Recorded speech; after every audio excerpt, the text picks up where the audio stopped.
Compañeras y compañeros, sean bienvenidos a esta exposición del día de hoy, que lleva por título Filosofía Analítica y será presentada por Llanas Vázquez Jesús de Nizar, Martínez Camarillo María de los Ángeles, Sánchez Gutiérrez Gustavo y Vega Aguilar Marco Adrián. Sean bienvenidos.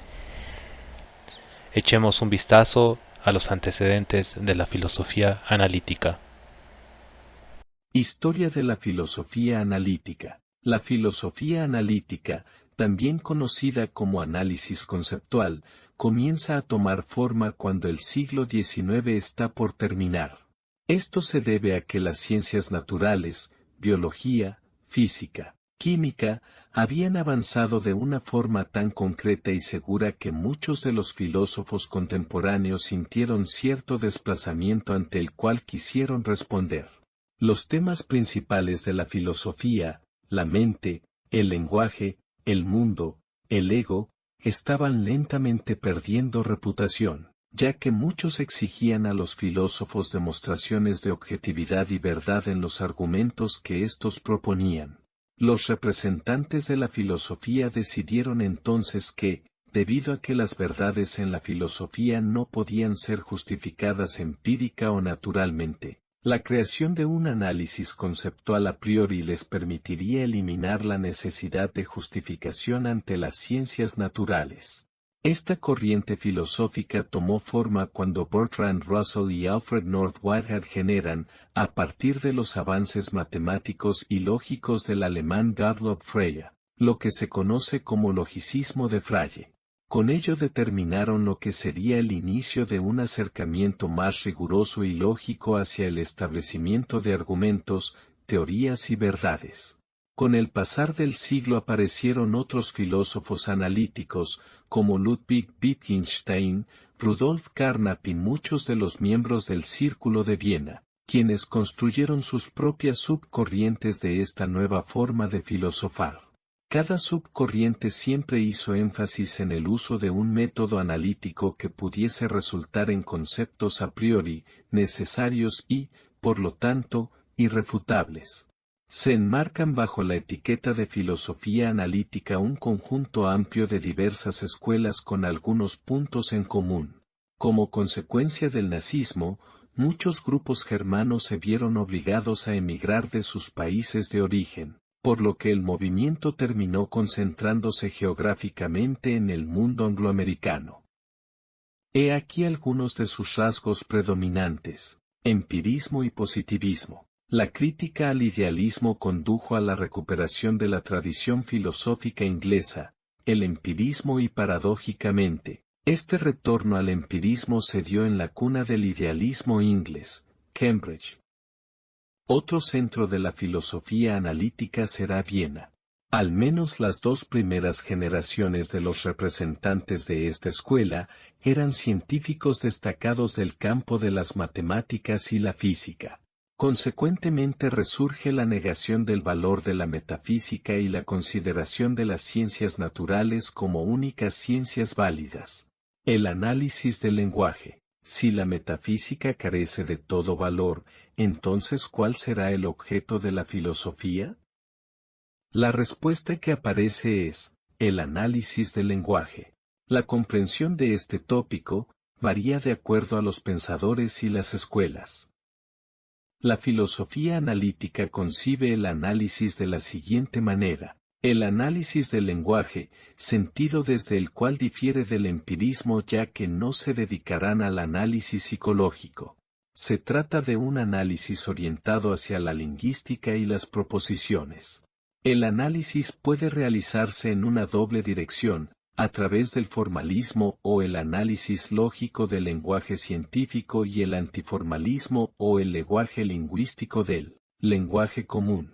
La filosofía será de esta forma una actividad más, no un saber sustantivo, será la actividad del análisis del lenguaje. Tal análisis tendrá como objetivo la clarificación de los conceptos filosóficos y científicos. El lenguaje no será tanto objeto de investigación, como en la filosofía del lenguaje, como el medio a través del cual se realiza el análisis. y el análisis mostrará que la mayoría de los problemas filosóficos, no su totalidad, no son sin problemas falsos creados por la naturaleza misma del lenguaje. Entonces el rechazo a la metafísica desplaza el énfasis de los límites del conocimiento, como en Hume o Kant, para suscribirse a los límites del lenguaje. En tanto las proposiciones de la metafísica carecen de significados, sobre lo que no se puede hablar, mejor es callarse. Wittgenstein, en esta línea, afirmará Rousseau, por ejemplo, que la estructura suecto predicado fue la que condujo a crear la distinción filosófica de substancia-accidente, lo que equivale a caer en las trampas del lenguaje. Clasificación de las corrientes. 1. El atomismo lógico. Esta escuela, representada por Rousseau, More y Wittgenstein, surge como una reacción contra el idealismo de Bradley, que presuponía una lógica monista en la que cada cosa está constituida por un conjunto de relaciones internas que ligan a todo el universo, el cual es un todo interdependiente, de manera tal que no es posible conocer una cosa sin tener conocimiento de todo el universo. La propuesta de Rousseau se opondrá a esta visión. La lógica atomista supone que el mundo se compone de entidades independientes y aisladas, que pueden ser conocidas sin referencia al resto del universo, directamente en sí mismas. Cabe destacarse que Rousseau y Wittgenstein eran especialistas en lógica matemática, lógica que servirá de modelo para una nueva concepción del mundo, así como la geometría había sido el instrumento de los racionalistas. La física de Newton el de Hume y el evolucionismo darwiniano el de muchos pensadores de los siglos XIX y XX. En síntesis, el atomismo lógico postulará que la estructura del mundo es la de la lógica matemática.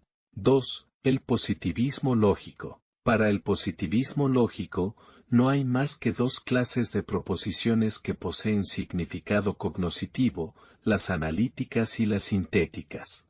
Esta distinción no es novedosa, ya Kant y Hume habían trabajado en esta línea que implica que la verdad o la falsedad de una proposición analítica se establece a partir de su forma lógica, o es necesariamente verdadera o falsa, tautología o contradicción.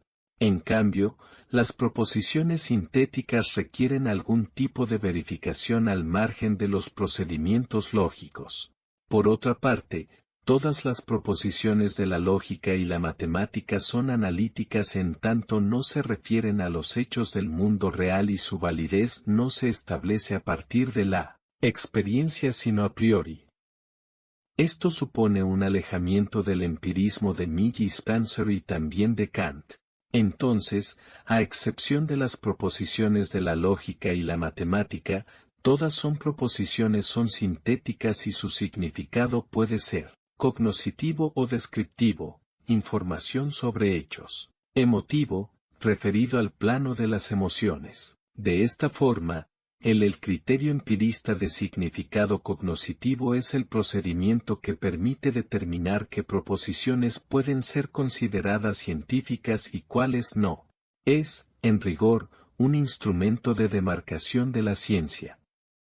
Cabe aclararse que las proposiciones lógico-matemáticas carecen de significado cognoscitivo, en tanto solo son reglas de uso de los signos de la ciencia.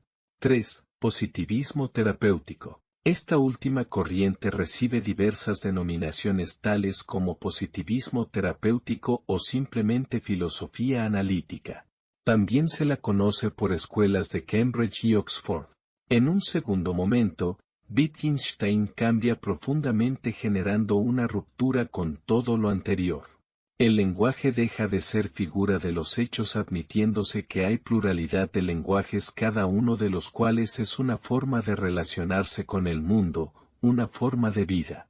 Lo fundamental es que el lenguaje es una actividad y solo existe su uso. Por otra parte, su pluralidad escapa a todo intento sistematizador. Así la tarea de la filosofía deberá limitarse a la función descriptiva y normativa del lenguaje y a la función terapéutica en su legítimo uso metafísico. ¿Qué es la filosofía analítica? Es el conjunto de tendencias de filosofía del lenguaje, resultado del giro lingüístico producido en las primeras décadas del siglo XX, que como característica común sostienen que los problemas filosóficos consisten en confusiones conceptuales, derivadas de un mal uso del lenguaje ordinario y que su solución consiste en una clarificación del sentido de los enunciados cuando se aplican a áreas como la ciencia, la metafísica, la religión, la ética, el arte, etc. Por lo general, los autores que siguen estas tendencias entienden que la filosofía es una actividad, para unos terapéutica, para otros clarificadora, cuyo objeto es esclarecer el significado de los enunciados.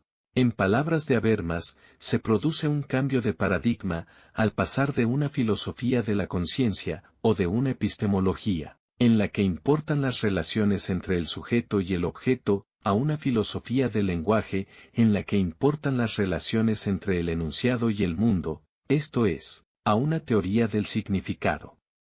Una cuestión tan clásica, por ejemplo, como la que puede formularse en teoría del conocimiento acerca de ¿qué es conocer?, se reformula y reinterpreta como una cuestión sobre el significado, referente a ¿qué se quiere decir cuando se dice que conocemos algo? La filosofía analítica es una rama de la filosofía basada en el uso del análisis conceptual del lenguaje a través de la lógica formal. Sus creadores fueron Gottlob Frege, Bertrand Russell, George Edward Moore, Ludwig Wittgenstein y otros filósofos del Círculo de Viena, y sostenían que muchos problemas de la filosofía de esa época podían ser resueltos a través de la reflexión rigurosa y sistemática de la aplicación de conceptos y del uso del lenguaje. La filosofía analítica surgió al final del siglo XIX y comienzos del siglo XX.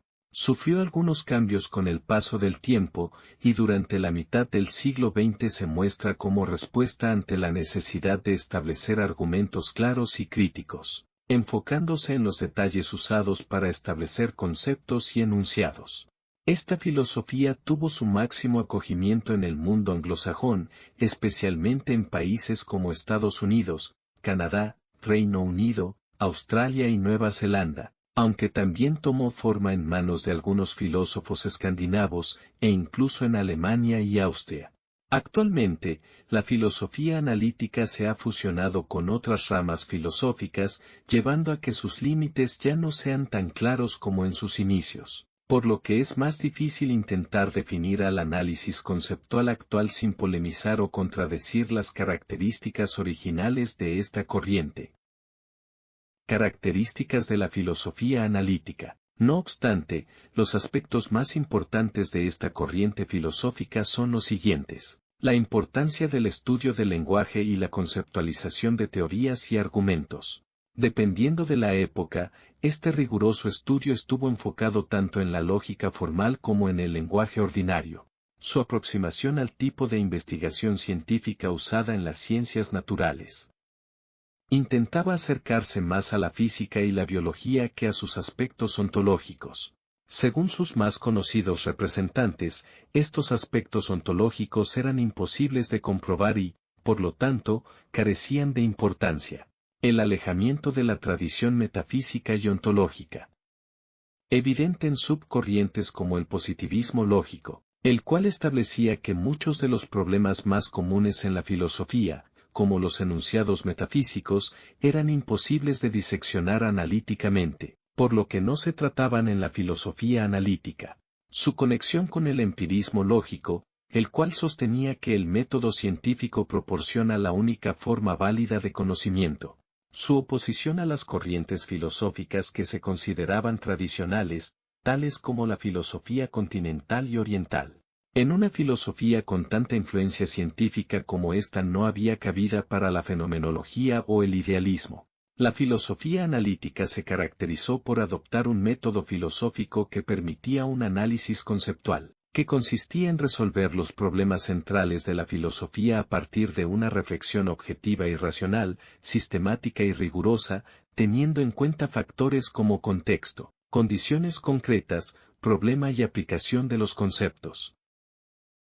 La importancia de la comprobación. La filosofía analítica estableció muy claramente sus deseos de acercarse más a los métodos de comprobación de las ciencias naturales en un intento de no ser devaluada o ignorada. En un mundo donde el empirismo y la investigación científica estaba rápidamente aumentando su territorio, las ideas incomprobables de la ontología y la metafísica debían ser eliminadas. De esta forma, la filosofía analítica podía entonces establecer conceptualizaciones y argumentos que no se pudiesen refutar desde el punto de vista científico. Para esto, el análisis conceptual estableció el empirismo lógico y el conocimiento a priori como bases principales de dicha corriente, con la intención de que su validez fuese más sólida. Principales representantes de la filosofía analítica. Nace en Viena en 1889 y muere en Cambridge en 1951, obteniendo la nacionalidad británica debido a la Primera Guerra Mundial. Se considera un importante filósofo, matemático y lingüista. Su familia era de las más importantes y ricas de la época, concretamente del Imperio Austrohúngaro. En su casa acudían personas muy importantes en el ámbito cultural y artístico, lo que nutrió ese ambiente que de por sí ya era culto. Ludwig comenzó sus estudios en las ciudades de Linz, Austria, y Berlín, Alemania. Después viajó a Gran Bretaña con el objetivo de estudiar ingeniería en la Universidad de Manchester. Posteriormente, ingresó en el Trinity College de Cambridge para estudiar matemáticas puras. Las matemáticas fueron el primer campo que quiso investigar, pero más adelante se interesó por la lógica y la filosofía, inclinándose también a su estudio. Se enlista como soldado en el ejército austrohúngaro al empezar la Primera Guerra Mundial, ello en 1914 y 1918, y es capturado en las últimas semanas de la guerra por los italianos. Esto desembocó en que estuviera preso durante casi 2 años en Italia, en uno de los campamentos para prisioneros. Sin embargo, incluso en la guerra, Ludwig siguió sus reflexiones filosóficas elaborando diferentes cuadernos, donde escribía sus pensamientos que continuó incluso después de conseguir su libertad. Las investigaciones de Ludwig se centran especialmente en 2 campos o ramas de la filosofía: la filosofía del lenguaje o la lógica o filosofía de la lógica. La filosofía del lenguaje es la rama de la filosofía centrada en estudiar el propio lenguaje, su naturaleza, implicaciones, relaciones con el pensamiento, etc. De hecho, una de las frases por excelencia de Ludwig es: los límites de mi lenguaje son los límites de mi mundo. Por su parte, la lógica dentro de la filosofía engloba aquellas áreas de la misma que utilizan métodos lógicos para resolver problemas filosóficos. Es decir, la filosofía de la lógica es la rama filosófica que pretende estudiar los sistemas lógicos, su naturaleza y justificación, y que pretende avanzar aportando conocimientos en la discusión de los problemas filosóficos. Una de las obras más famosas de Ludwig es el Tractus, que finalizó entre 1918 y 1921. En esta obra se recogen algunas teorías más influyentes del Círculo de Viena. Durante la realización de esta obra, él tenía 32 años y había observado en la distancia un mundo que se había desmoronado y un sistema de valores basados en la hipocresía. Es así que la obra está redactada mediante una serie de enunciados, de proposiciones y observaciones que articulan un sistema. Se había dicho que esta obra es una sinfonía.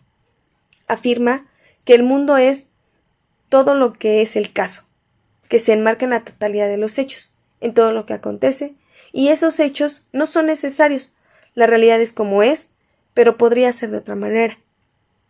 Pero esta aleatoriedad de lo real no significa que el mundo carezca de lógica.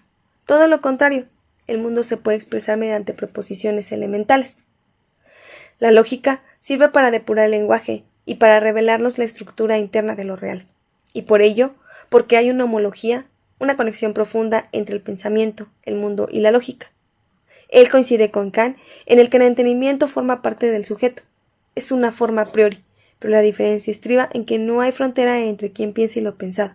Ambos están inmersos en la naturaleza del mundo que expresa. Pero el lenguaje tiene sus límites. Más allá de lo que observan nuestros sentidos y las conexiones proposicionales de lo real, las palabras no pueden decir, sino mostrar, las realidades que escapan fuera de la lógica, como la existencia de Dios o la dimensión ética de la existencia.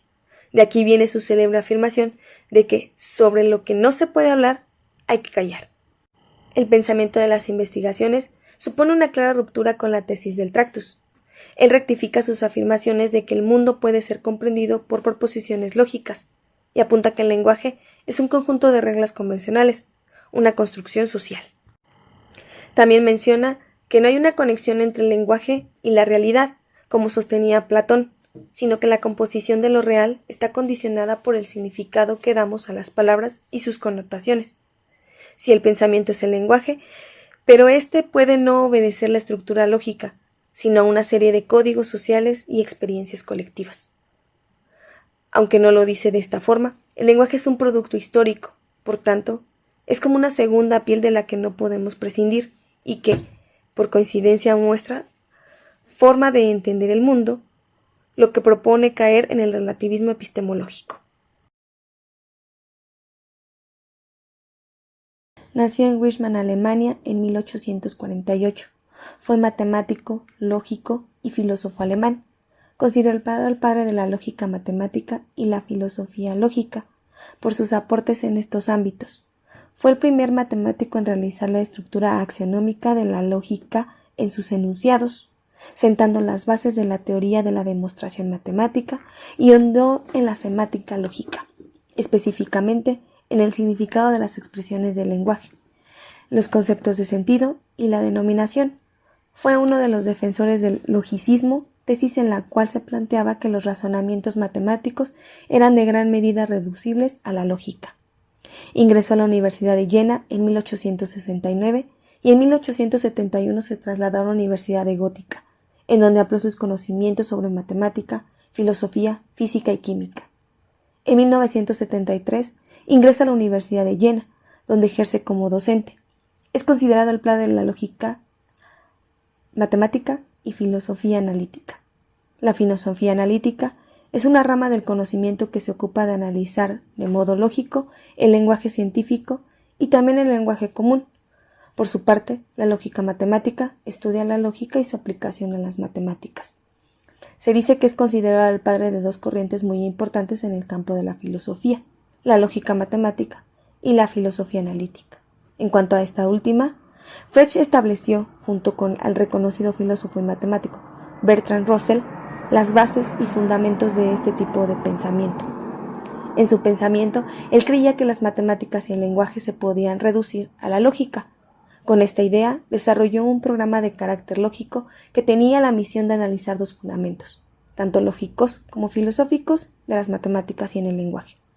A raíz de todo este proceso, desarrolló la lógica moderna, que era una especie de antítesis de la lógica clásica preponderante del momento, desde los tiempos de Aristóteles.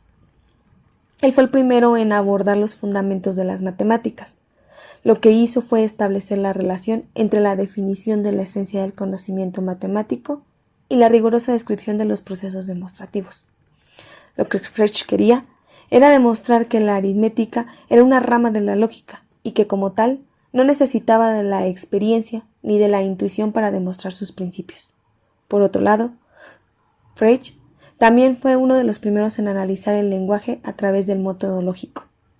En 1879 apareció publicada la primera obra, Conceptografía. Con su poco más de 70 páginas, Frege realiza más de una decena de descubrimientos que sentarán las bases de la actual lógica matemática. Se trataba de una obra de carácter metodológico, en el que pretendía proporcionar un lenguaje para transmisión del pensamiento puro basado en los símbolos de la aritmética. Con esto pretendía proporcionar un fundamento firme a la aritmética, en la medida que el fundamento de la matemática y de esta ciencia y la tecnología. La idea de Frege era crear un lenguaje en el que se trabajara solo con el contenido conceptual de las oraciones, eliminando las ambigüedades del lenguaje ordinario. También estudia la relación que hay entre funciones y objeto. Él establece que en el mundo hay dos tipos de entidades: funciones, que son entidades no saturadas, y objeto, que son entidades saturadas. Las primeras son abstractas, las segundas pueden ser concretas o abstractas. La primera es la concepción realista, según la cual hay seres que existen con independencia de que sean captados por la mente alguna. La segunda, que es el lenguaje, es fiel reflejo de la realidad. La ontología de Frege se deriva del análisis del lenguaje. En este libro se rechaza el análisis gramatical en términos del sujeto y predicado, y propuso otro en términos de función y argumentos. Se trataba de aplicar la noción matemática de función del análisis y del lenguaje, con el objeto de esclarecer su estructura lógico-conceptual. Así tenemos, en el punto 1, el signo más. Es una función insaturada, que tiene dos lugares de argumentos, representados por las líneas. Esta función puede ser saturada por dos argumentos, por ejemplo, 7 y 5. Así, en el punto 2, con lo que obtenemos un valor, en este caso es 12, el valor de 2. Este mismo análisis se puede aplicar en el lenguaje. En el punto 3, el autor, el Quijote tiene bigote, puede analizarse en términos de argumento y función. Así nos encontramos en el punto 3 con la siguiente función. Punto 4, tiene bigote, saturada con un argumento. Punto 5, el autor del Quijote, a su vez contiene otra función. Punto 6, el autor de, que se satura con el punto 7, el Quijote. Es el nombre de la novela. Cuando realizamos el punto 7 para saturar la función 6, punto 6, obtenemos el valor, a saber, Miguel de Cervantes.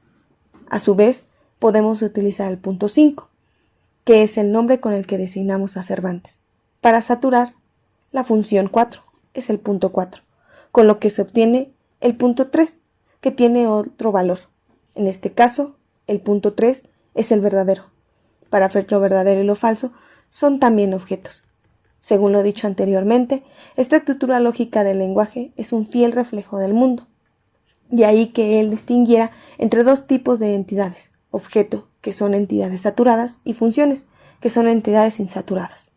Para Freud, una expresión logística bien formada tiene dos componentes.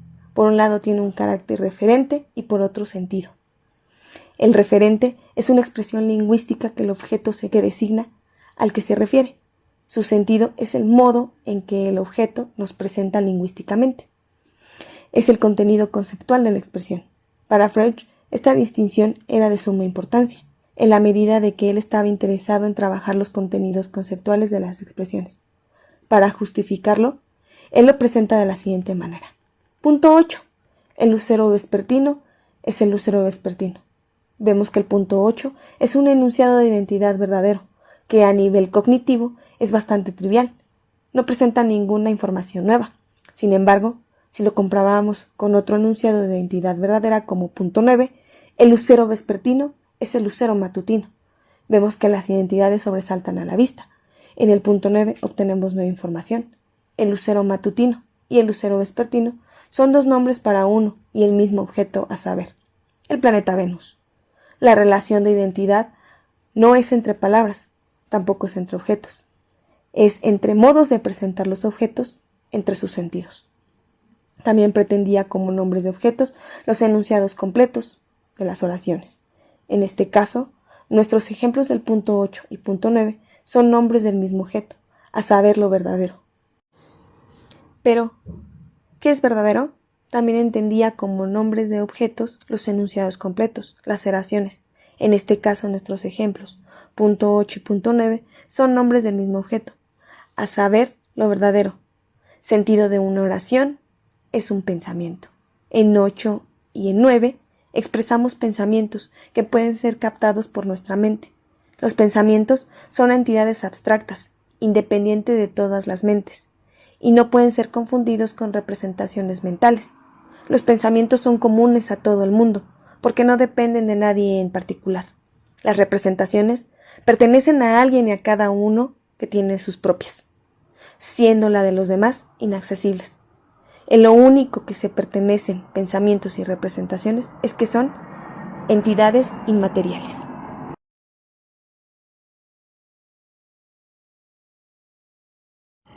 Nació en Gales en 1872 y muere en 1970.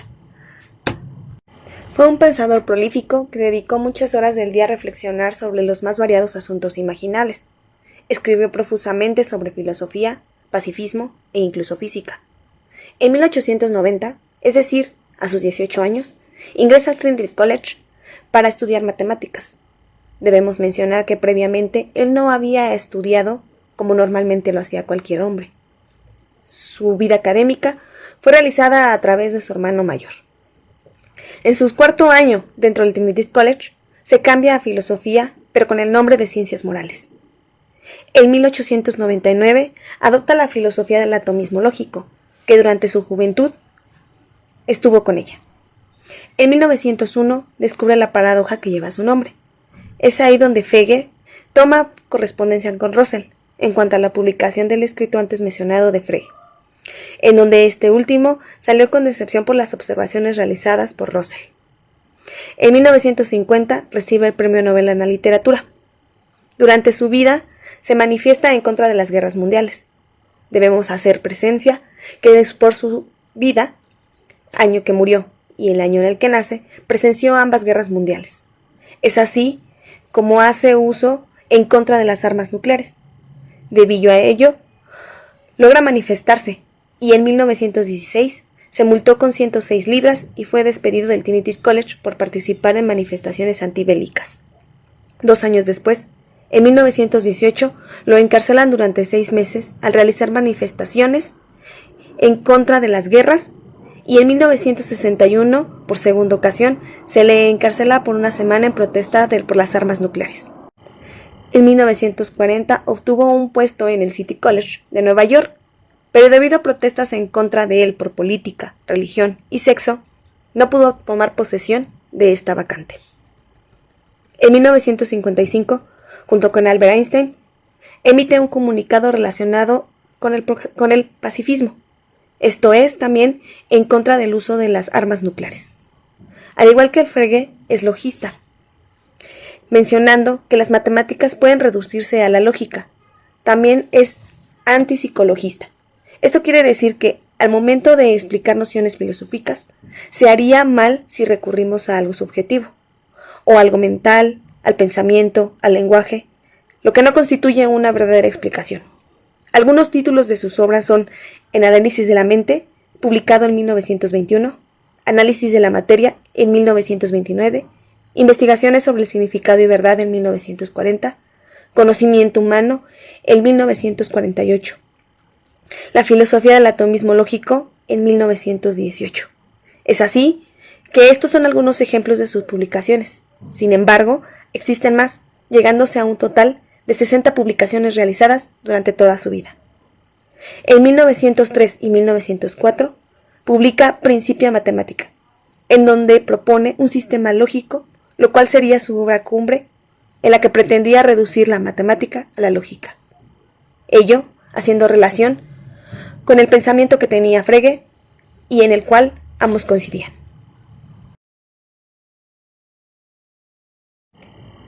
Nació en Ohio en 1908. Estudió en Oberlin College y en 1930 obtiene su título. Completa su maestría en 1931 y su doctorado en 1932 en la Universidad de Harvard. Escribió su disertación sobre la lógica de las consecuencias, una generalización de Principia Mathematica, bajo la dirección de Alfred Whitehead. Luego se logró una beca en Friedrichsfeld, que lo llevó a Viena, Varsovia y Praga. En 1936, Queens comenzó la maestría de 3 años en filosofía de Harvard y en 1941 fue ascendido a profesor asociado. Más tarde ingresó a la Marina de los Estados Unidos en octubre de 1942 como teniente. Según Quinn, la manera que el individuo usa el lenguaje determina qué clase de cosas están comprendiendo, a decir que existen. Además, la justificación habla de que una manera del lugar de otra, al igual que la justificación de adoptar un sistema conceptual y no otro. Es para Quinn una manifestación absolutamente pragmática. Sus primeras contribuciones fueron el complejo y variado campo de la lógica en el siglo XX. Los 2 primeros libros de Quinn, System of Logic, Mathematical Logic, ambos tenían como objetivo mejorar la lógica simbólica y matemática desarrollada en la Principia Mathematica de Bernard Russell. También publica 2 ensayos del volumen acerca de lo que hay y 2 dogmas del empirismo. Son clásicos de la filosofía analítica. Este ensayo quizá es uno de los más importantes e influyentes jamás escrito en la filosofía analítica. Desfila los principios ampliamente aceptados de la discusión lógica. No es posible, afirma, validar declaraciones individuales comparándolas con nuestras experiencias. A menudo etiquetado como la tesis Duquesne, esta versión sostiene que las nuevas experiencias solo pueden proponer a prueba un sistema completo de pensamiento, lo que llevó al rechazo de Quine de los dos dogmas del empirismo, la distinción analítico-sintética y el reduccionismo. Por la primera doctrina, Quine se refiere a la opinión de que las oraciones declarativas se separan de oraciones analíticas, aquellas que son verdaderas o falsas únicamente en virtud de su significado, y oraciones sintéticas, aquellas que son verdaderas o falsas en virtud de significados junto con la forma en la que el mundo es. El reduccionismo, como Quine lo concibió, es el punto de vista de que para cada oración sintética se asocia con ella condiciones experimentales exclusivas de confirmación y rechazo. En 1960 publica Word and Object.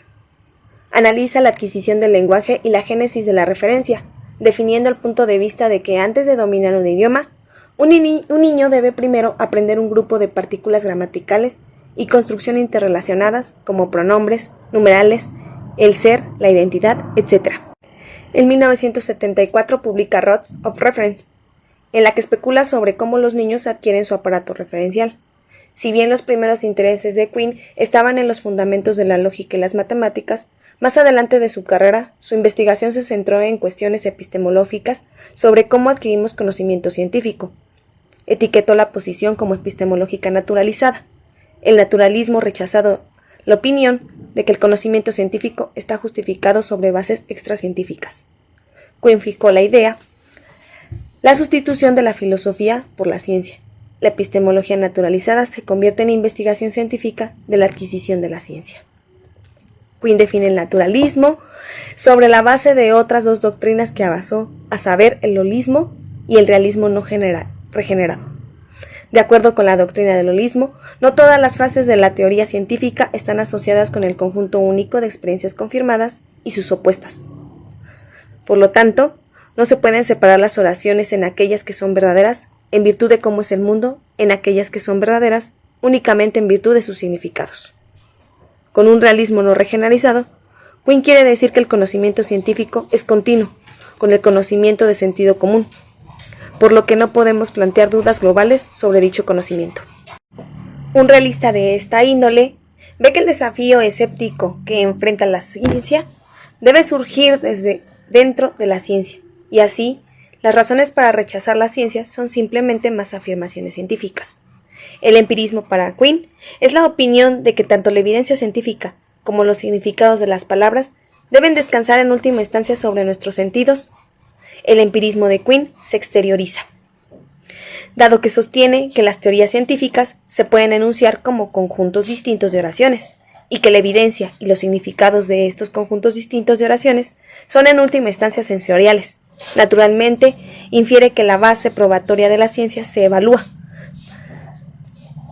Decir eso significa que, al aprender el significado de una oración dada, lo que uno debe aprender es exactamente qué evidencia hay de la verdad de esa oración. Según Quine, la adquisición del lenguaje debe estudiarse de manera conductista. La ventaja de su empirismo es que el aprendizaje del lenguaje se desenvuelve por supuesto, tanto público como susceptible de investigación mediante técnicas intersubjetivas.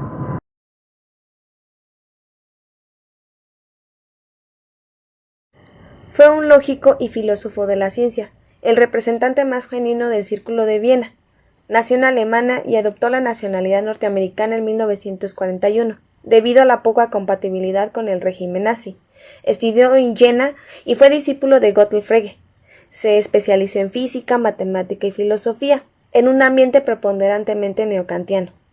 Se inclinó por la nueva lógica matemática de Frege y Russell, recurriendo desde el comienzo como instrumento básico para eliminar decididamente todo elemento no racional que pudiera mezclarse con la ciencia, y luego para clarificar la estructura lógica de la ciencia. Una vez que abandona el pensamiento neokantiano, se adhiere totalmente a las teorías del positivismo lógico.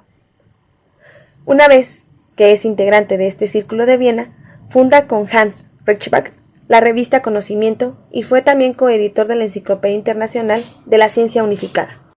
En 1928 publicó su Construcción lógica del mundo, donde se muestra interesado en mostrar que la mayoría de los problemas filosóficos provienen del uso inapropiado o excesivo del lenguaje. Carnap se interesó especialmente en la construcción de sistemas lógicos capaces de evitarlo, así como el análisis del discurso científico. Ya en esta obra aparece su crítica a la realidad, a la metafísica y a la falta de sentido de las afirmaciones metafísicas, posición que reforzó en Problemas aparentes en filosofía en 1928, donde además de elaborar las nociones de pseudoconceptos, es decir, conceptos carentes de sentido, y pseudoproposiciones, proposiciones carentes de sentido, adopta el criterio empirista de significado de su versión primitiva estricta. Adoptó el fisicalismo de Newton, defendió con este último la unidad de la ciencia, que necesitaba de un lenguaje fisicalista universal construido a partir de enunciados básicos de observación, los llamados enunciados protocolarios. En su sintaxis lógica del lenguaje, distingue 3 tipos de oraciones: oraciones de objeto, la rosa es roja, propia de las ciencias empíricas; oraciones sintácticas, la rosa es sustantivo; y oraciones de pseudoobjeto, la rosa es una cosa. Estas últimas parecen que tratan de realidades como las primeras, cuando en verdad son meramente sintácticas, con el disfraz de oraciones de objeto. Así son los problemas filosóficos. La sintaxis enseña que este tipo de enunciados deben traducirse a oraciones sintácticas, pasándolas de su aparente modo material de hablar, propio de las oraciones de objeto, a un adecuado modo formal de hablar, propia de las oraciones sintácticas. Así tenemos el ejemplo: la rosa es el nombre de una cosa. En 1938 sostuvo que el análisis filosófico no podía ser solo sintáctico, y defendió un análisis también semántico como propio de la filosofía y el tratamiento de conceptos semánticos en metodología de la ciencia, sobre todo los conceptos de significado y verdad. A partir de ese momento, suavizó posturas anteriores antimetafísicas y corrigió sucesivamente su criterio empirista del significado. En 1954 se une al departamento de la UCLA, donde escribió sobre el conocimiento científico, distinción analítico-sintético y el principio de verificación. Sus escritos sobre el término dinámica y las bases sobre la probabilidad e inducción se publicaron tras su muerte en 1970.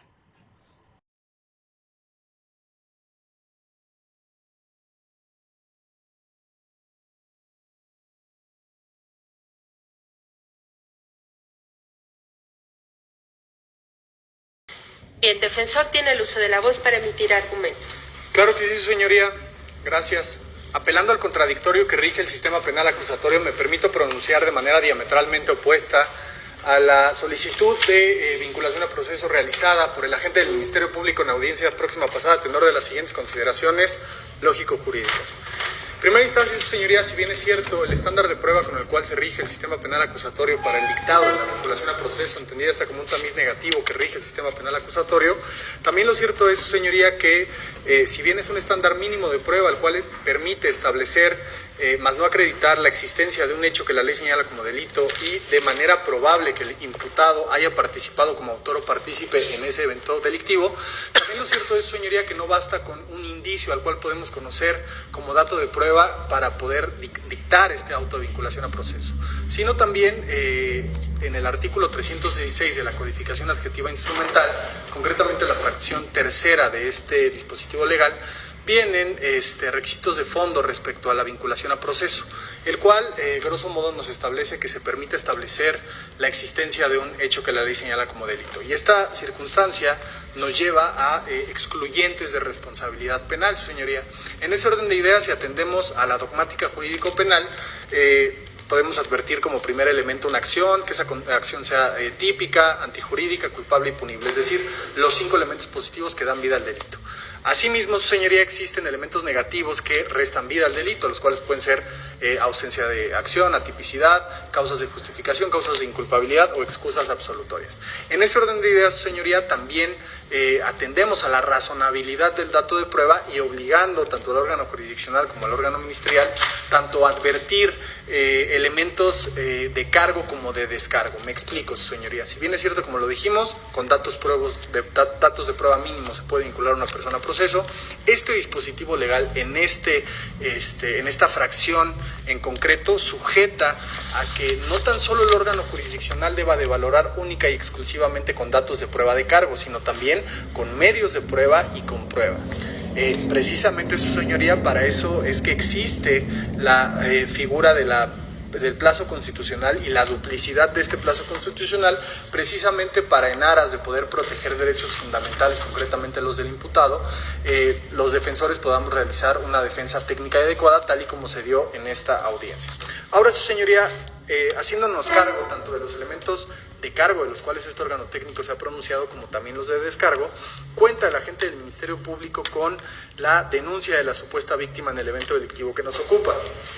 Cuenta con una inspección del lugar de los hechos, su señoría, realizado por personal ministerial, así como también, su señoría, la entrevista de un testigo completamente alterno que, como se refirió en la audiencia próxima pasada, no es un testigo presencial del hecho circunstanciado, ni tampoco es un testigo referenciado del hecho circunstanciado, su señoría.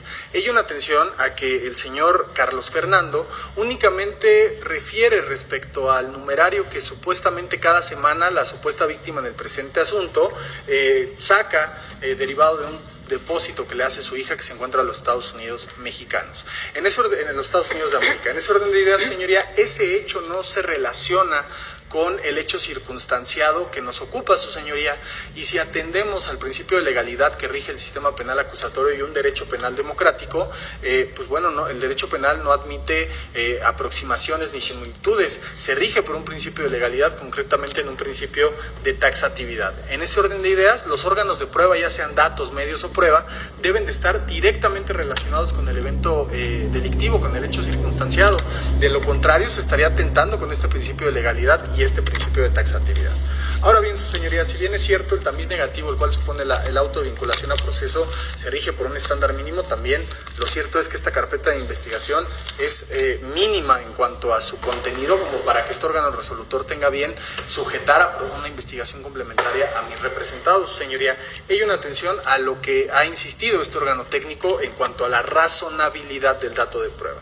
No es suficiente únicamente con que se llegue a existir o establecer que se ha cometido un hecho que la ley señala como delito, sino que este dato de prueba, este medio de prueba y esta prueba debe de ser razonable, su señoría. Ello en atención a lo que establece la fracción tercera del artículo 316 de la codificación adjetiva instrumental. Ahora bien, su señoría, haciéndome cargo única y exclusivamente de lo que refirió el agente del Ministerio Público en su solicitud de vinculación a proceso. Si bien es cierto que con estos indicios es suficiente para vincular a proceso a mi representado o a cualquier otro gobernado, también lo cierto es que estos datos de prueba con los cuales cuenta el agente del Ministerio Público también podrían obedecer a un criterio subjetivo por parte del agente del Ministerio Público, y me explico por qué. Son, en primera instancia, una denuncia realizada por una supuesta víctima, la inspección y una testimonial que, ya insistimos, no se relaciona con el hecho circunstanciado.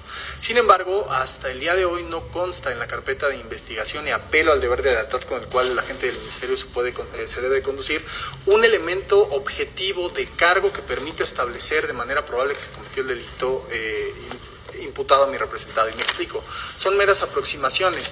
En la cadena de custodia que obra en la carpeta de investigación no hay ni el supuesto objeto del cual ya nos hicimos cargo en la audiencia próxima pasada, filoso, de 20 centímetros, no obra en cadena de custodia dicho objeto, tampoco obra el numerario, ni tampoco obra un dato de prueba objetivo que permita establecer de manera probable que efectivamente se realizó la transacción invocada por el agente del Ministerio Público. Es decir, no obra en la carpeta de investigación un voucher o un recibo que permita establecer de manera objetiva, de manera razonada, que la víctima fue desapoderada de ese numerario, y que la víctima sacó ese numerario en la tienda departamental invocada por el agente del Ministerio Público.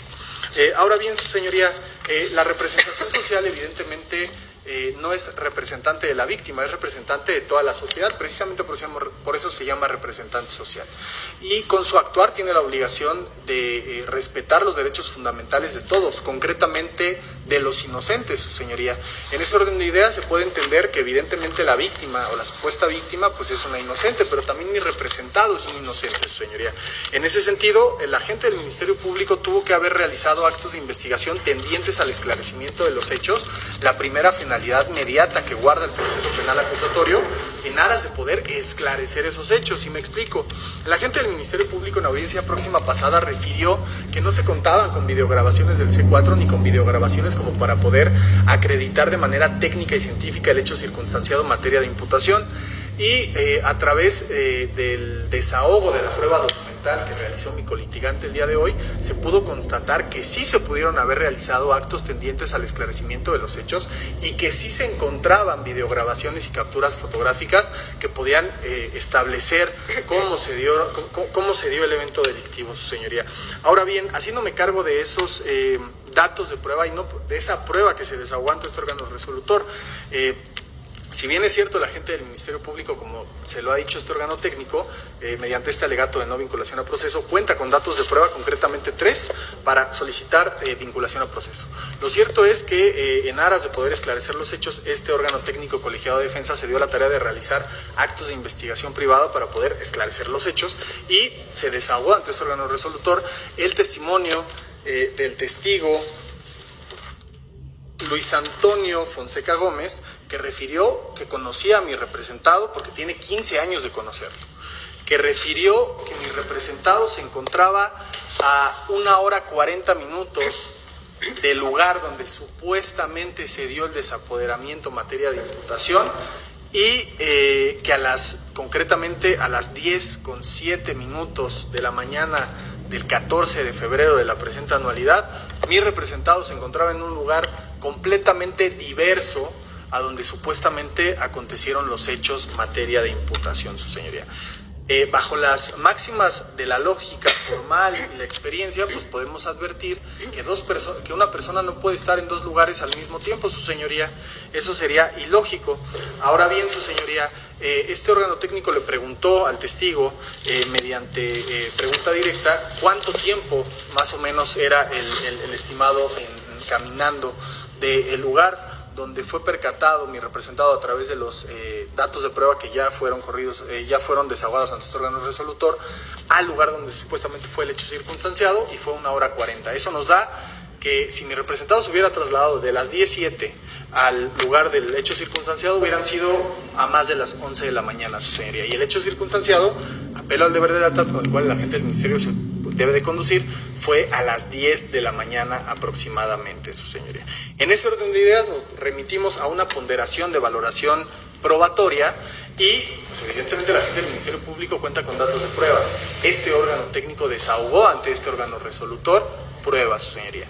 Y en ese sentido, pues evidentemente que la prueba tiene mucho mayor valor ante el dato de prueba, máxime que pudimos corroborar a través de los sentidos y a través del interrogatorio la información que se desahogó de descargo ante este órgano resolutor. En ese orden de ideas, su señoría, pues podemos advertir que existe, regresando al artículo 316, fracción tercera, en cuanto a los excluyentes de responsabilidad, pues una ausencia de conducta, su señoría, vertida por mi representado.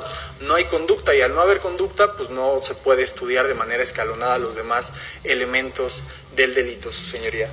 En ese orden de ideas, su señoría, este órgano técnico solicita a este órgano resolutor, de acuerdo a lo que establece el artículo 316 y 19 de la Constitución, dicte en favor de mi representado un auto de no vinculación a proceso. Ello, señoría, al no colmarse los elementos suficientes, razonables, mínimos, para que este órgano resolutor tenga bien realizar ese acto de autoridad en perjuicio de mi representado. ¿Sería cuánto? Por expuesto.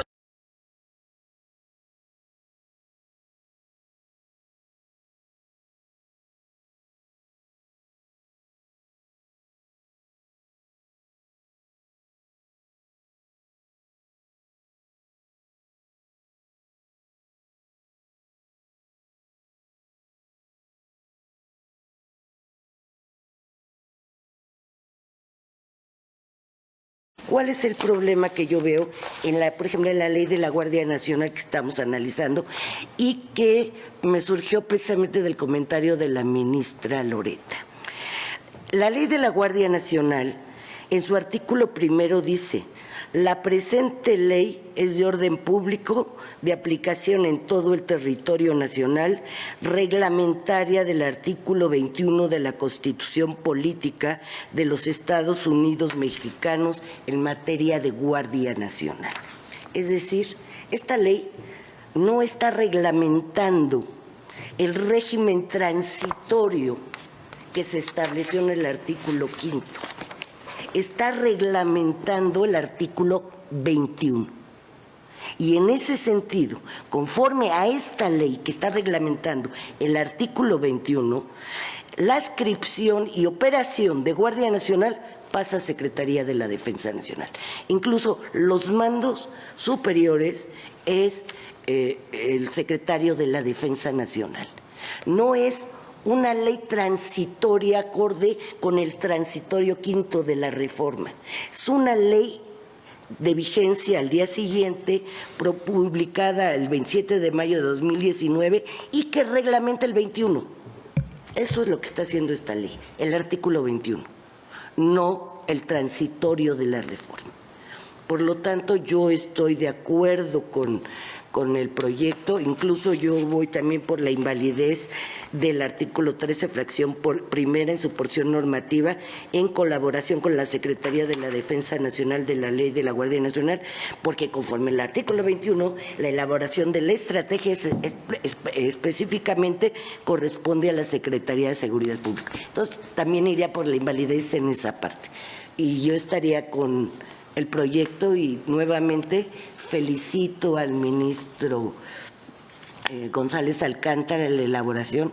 También volví a leer el proyecto, sí trae el estudio de los transitorios en la forma en que se desarrolla acorde a su posición y lo felicito nuevamente. Ministro Saldívar. Gracias, señora ministra presidenta. En primer lugar, quiero hacer dos aclaraciones.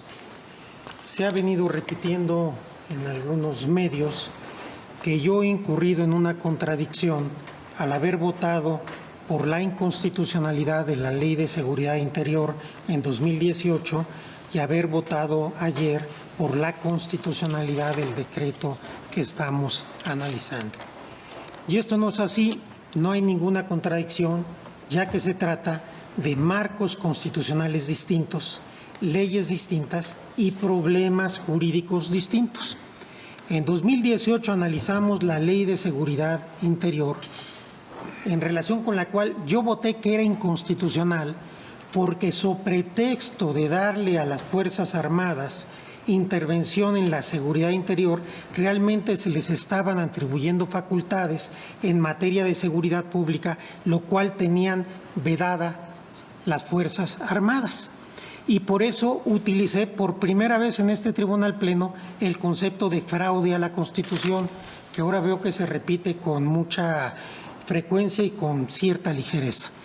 Lo cierto es que en ese asunto era claro el fraude a la Constitución porque se presentaba como facultades de seguridad interior lo que era claramente seguridad pública. Y adicionalmente porque no había una regulación del uso excesivo de la fuerza. En el caso que estamos analizando en este momento, además de que es un marco constitucional distinto y es una ley diferente, el problema es completamente distinto también. Lo que estamos analizando es si una institución que por mandato constitucional es de carácter civil, como la Guardia Nacional, pierde ese carácter para transformarse en una institución militar porque el control operativo y administrativo se asigne a la Secretaría de la Defensa Nacional. Y además, en este momento sí tenemos ya una ley que regula el uso de la fuerza pública. Consecuentemente, es válido y correcto poder votar por la inconstitucionalidad de la Ley de Seguridad Interior y por la constitucionalidad de los temas de Guardia Nacional que estamos analizando hoy. Esto es válido constitucional e incluso lógicamente. Son temas distintos, problemas distintos. Hay que destacar que nuestro trabajo no es ni puede ser votar a favor o en contra de la militarización, cualquier cosa que esto signifique. Nuestro trabajo es analizar en los casos concretos que se nos presentan si la opción que tomó el legislador democrático se ajusta o no al marco constitucional, con independencia de nuestras propias preferencias sobre la decisión que tomó el legislador democrático. Consecuentemente, sostengo en sus términos lo que dije en 2018 y en lo más mínimo contradice lo que dije el día de ayer y lo que voy a decir el día de hoy. En segundo lugar, con notoria mala fe, se ha caricaturizado mi intervención de ayer diciendo que yo dije que los militares eran civiles. Eso jamás lo dije. Claro, estamos en un momento en donde hay constitucionalistas de ocasión, todo el mundo es constitucionalista en México y hasta los que son constitucionalistas prefieren ser tuiteros. Entonces, en lugar de analizar la exposición en su conjunto, sacan frases y a través de esas frases tratan de descalificar. Lo que yo explicaba ayer y hoy reitero es que no se puede...